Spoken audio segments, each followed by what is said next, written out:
நிச்சயமாக எதிரி தொல்லைகள்லேருந்து மீண்டு வெளியில் வந்துடலாம். கோர்ட்டு கேஸ் வம்பு வழக்குகள்லேருந்து மீண்டு வெளியில் வந்துடலாம். தீய சக்திகளுடைய அடக்குமுறைகள்லேருந்து மீண்டு வெளியில் வந்துடலாம். கணபதியை பொறுத்தவரை என்ன ஒரு ரகசியம் அப்படின்னா, ஆதிசித்த டிவி நேயர்கள் அனைவருக்கும் வணக்கம். பெற்றோரையும் சித்தர்களையும் நேசிப்போம், இயற்கையை பாதுகாப்போம். சார், கோர்ட்டு கேஸ் பிரச்சனை இருந்துகிட்டே இருக்கு சார். வழக்கு பிரச்சனைகள் இருந்துகிட்டே இருக்குது. எதிரிகள் தொல்லை இருந்துகிட்டே இருக்குது. நானும் என்னால் முடிஞ்ச எல்லா விஷயங்களையும் செஞ்சு பார்க்குறேன். ஆனால் என்னால் ஒன்றும் சமாளிக்கவே முடியல. ஏதாவது கடவுள் என்னை காப்பாற்ற மாட்டாரான்னு மனசு இயங்குது. ஆனால் யாரை போய் கும்பிட்றது, எப்படி கும்பிட்றதுன்னு எனக்கு ஒன்றும் தெரியல அப்படின்னு நினைக்கக்கூடியவங்க விஜய கணபதியை வழிபாடு செய்ய வேண்டும். விஜய கணபதியை வழிபாடு செஞ்சுட்டு வந்தீங்க அப்படின்னா நிச்சயமாக எதிரி தொல்லைகள்லேருந்து மீண்டு வெளியில் வந்துடலாம். கோர்ட்டு கேஸ் வம்பு வழக்குகள்லேருந்து மீண்டு வெளியில் வந்துடலாம். தீய சக்திகளுடைய அடக்குமுறைகள்லேருந்து மீண்டு வெளியில் வந்துடலாம். கணபதியை பொறுத்தவரை என்ன ஒரு ரகசியம் அப்படின்னா, மற்ற தெய்வங்களுக்கு ஒரு உருவச்சிலையை உருவாக்கி வச்சு அதுக்கப்புறம் பூஜைகள் பண்ணி மந்திரங்கள் சொல்லி இதெல்லாம் செஞ்சா தான் வேலை செய்யும்.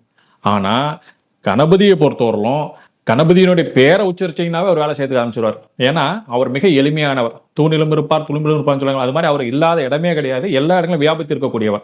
நீங்க பாருங்க, ஒரு குழந்தை பிறக்கும் பொழுதும் கணபதி சம்பந்தப்பட்ட விஷயத்து இருக்கும். ஒரு மனிதன் இறக்கும் பொழுதும் இருக்கும். நல்ல விஷயங்களுக்கும் கணபதி தான் ஃபர்ஸ்ட் வைப்பாங்க, கெட்ட விஷயங்களுக்கும் கணபதி தான் ஃபர்ஸ்ட் வைப்பாங்க. அப்படிப்பட்ட அற்புதமான ஆற்றல் படைத்த ஒரு கணபதி. வம்பு வழக்குகளிலிருந்து மீண்டு வெளியில் வரணும், கோர்ட்டு கேஸ்ல ஜெயிக்கணும், விஜய கணபதி. ஒரு விஜய கணபதி போட்டோ வாங்கிட்டு வாங்க, அருகம்புல் மாலையை போடுங்க, தேங்காய் எண்ணெயில தீபத்தை போடுங்க, டெய்லி வழிபாடு செஞ்சுட்டே வாங்க. வம்பு வழக்குகள் ஏன்னா நீங்க என்ன சப்ஜெக்டுக்காக நீங்க வைக்கிறீங்களோ அதை சொல்லணும். நீங்க ஜென்ரலா வாங்கிட்டு வச்சுட்டீங்கன்னா அவர் கணபதியா இருந்து காரிய தடைகளை நிவர்த்தி செய்வார்.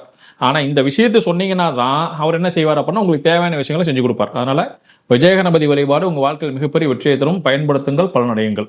நன்றி.